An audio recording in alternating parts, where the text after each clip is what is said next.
So the majority of the wiring, what's going to be inside the exterior walls, is all done. I'm going to have some outlets on the other side, but they're going to be in a partition wall that's going to be around a little bathroom.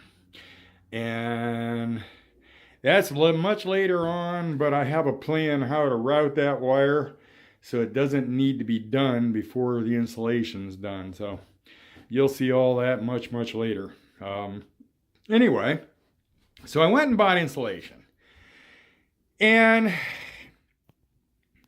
this turned out to be the best deal.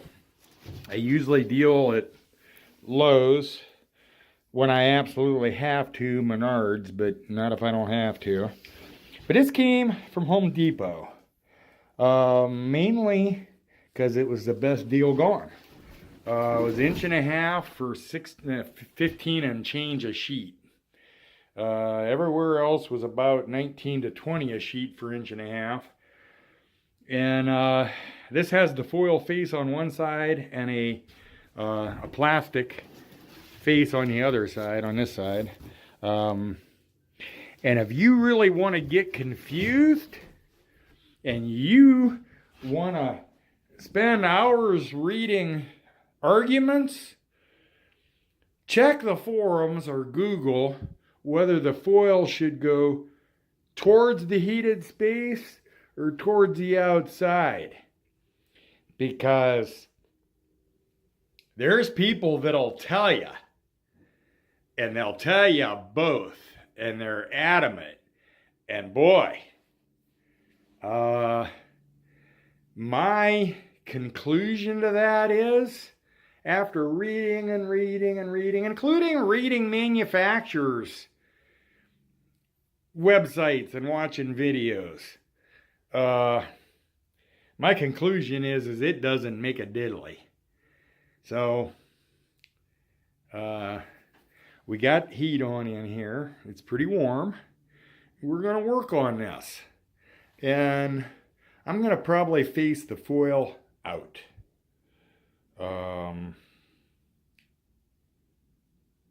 Why? Hell, I don't know. It's got to go in or out, one or the other. Okay, see you in a little bit here. Okay, so I did find one more video that kind of made sense. And it says face the foil out if you want to reflect heat away, but it requires an air gap between the sheeting and the foil to be effective. In the ceiling, I have room to have an air gap because the insulation's 1.5 inches, and the way the rafters are running, they're 3.5, so there will be an air gap between the sheeting and the insulation. So the foil will reflect heat. I have a black rubber roof, so that might be a good thing. You know, in the hot sun, that'll help insulate from the heat. In the sidewalls, it basically doesn't matter because I have 2x2 studs, and which measure 1.5 inches. The foam's 1.5 inches, and the foil isn't going to do anything without an air gap. That's what they claim. I even called that 800 number right there for the manufacturer, thinking I get tech support. Don't waste your time. So, ceiling foil out. Walls, doesn't matter. Probably be same, but we'll see when we get there what I decide. Okay? So I'm going to start on the ceiling. I'm going to start right over there. And we'll do the foil out on that and go from there. I'll be back. Okay, so I had to stick a nailer in that corner for the side wall paneling to go to. And then route that red and white wire that are coming down the wall are for the side marker lights. There's a marker light up there, and there's a marker light back here on the side. And those wires supply power to those side lights, and they'll tie into the wiring harness that go down through the floor there, and they'll tie into the wiring harness that goes to the back lights, which are sitting right there in a box waiting for warmer weather. So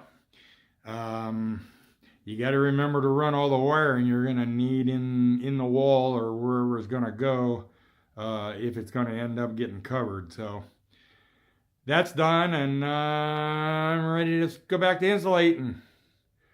There's where we're at on the ceiling, halfway across, and now I'm going to start that wall around those windows.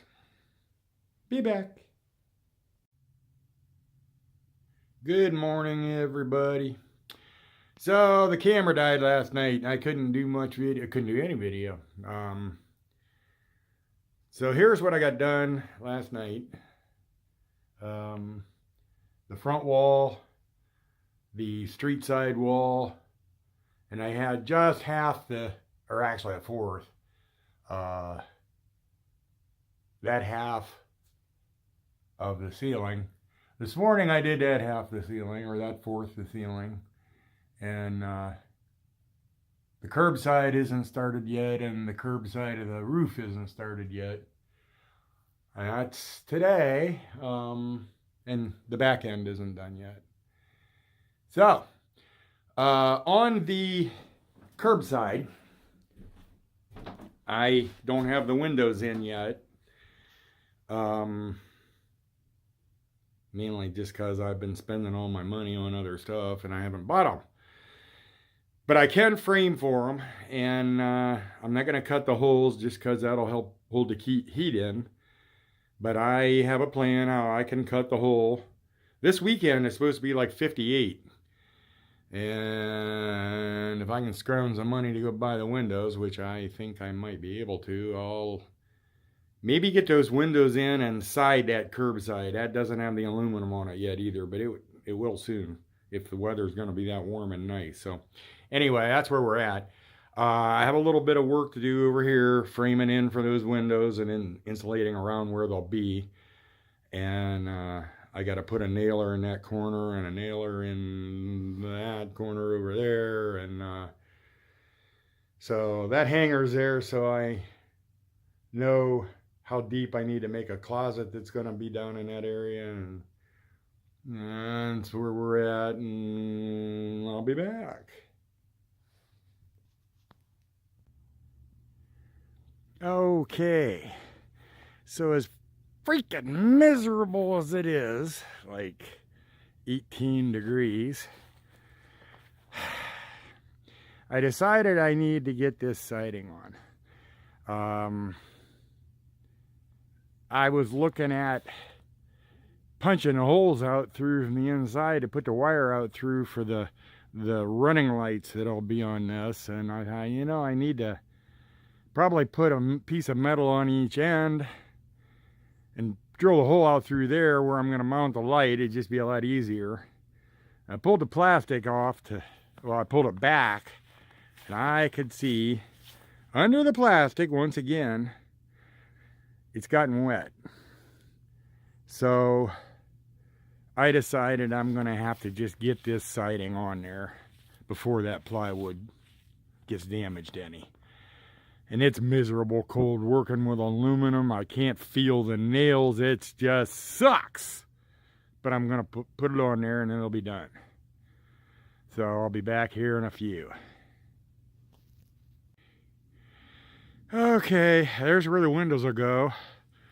And I'm going to cover it back up with plastic. Just to protect where the seams are and where the windows are until I get the trim and windows on it. But if anything gets under the plastic, it's likely to get onto the metal now and not plywood. So, this was freaking miserable. I mean, I'll tell you how miserable it was. I was using a Sharpie marker to mark the metal to cut it, and I had to keep switching out the Sharpie because it kept freezing. All right, I'm getting the plastic on there, and I'm getting back in with that heater. See you in a minute. Okay, oh lordy. I don't know which was worse, when my fingers were numb or when the feeling came back. And of course, while we were out there, the heater ran out of fuel and went out, so it was freezing in here. But I filled it, I got it gone, it's getting warm. I got a hot cup of coffee. It's getting warm in the camper. Life's good again, and that miserable job is done for now. So, okay, back to insulating. See you shortly. Okay, so here's where we're at. Ceiling's all done. Street side's all done. Tongue side's almost done. Got to do that. And that piece right there, I'll do that. The back side's done on the bottom. Still need to do up there. Curb side's done. And I allowed for the windows. Framed them in. Just got to cut the plywood out when I get the windows. So I've got one full sheet left still in a truck. And I'm going to use all this scrap. I'm tired of tripping over it. Time to get that used up. And I'm going to use all the scraps up there. And that'll do that. And like I said, that other 2-foot piece there will do that. And the sheet that's still in the truck, I think, will do the whole bottom. So it looks like we're going to have enough insulation. And I'm going to finish this up. And then we're going to run and get paneling. I hope. Because I hope they have what I want. It looks like they have it in stock, and I'll be back. Oh, and for you OCDs, that's going to drive you crazy. The angle, you know, the scrap that was left when I cut that one, worked over there, only the angle was backwards. So I put the sheet in that way because I'm not going to waste that. And you'll get over it because that'll be covered in paneling soon. But that's why that's like that, because it worked there. All right. See you shortly. Man, that's ugly. But that's why I bought a can of spray foam, to fill in all those gaps and round wires and outlet boxes. And so it'll do. Be back.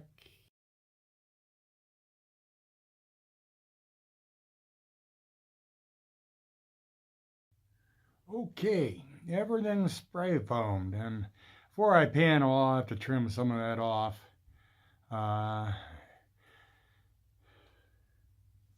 Everything's sealed up pretty good, and it sure stays warm in here. I have the heater off most of the time, warm it up a little bit, and it holds for a long time.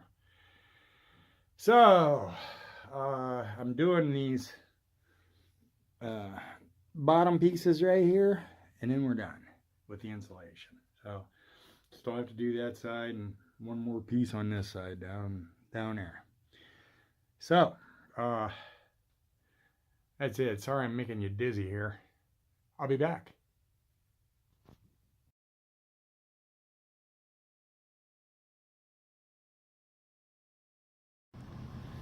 Okay, so I meant to shoot some video before, but I didn't.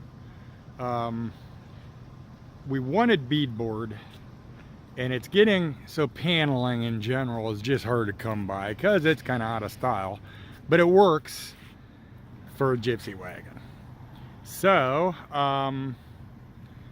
the only thing we could find beadboard in was wainscoting, 32-inch pieces, which wouldn't work on the ceiling.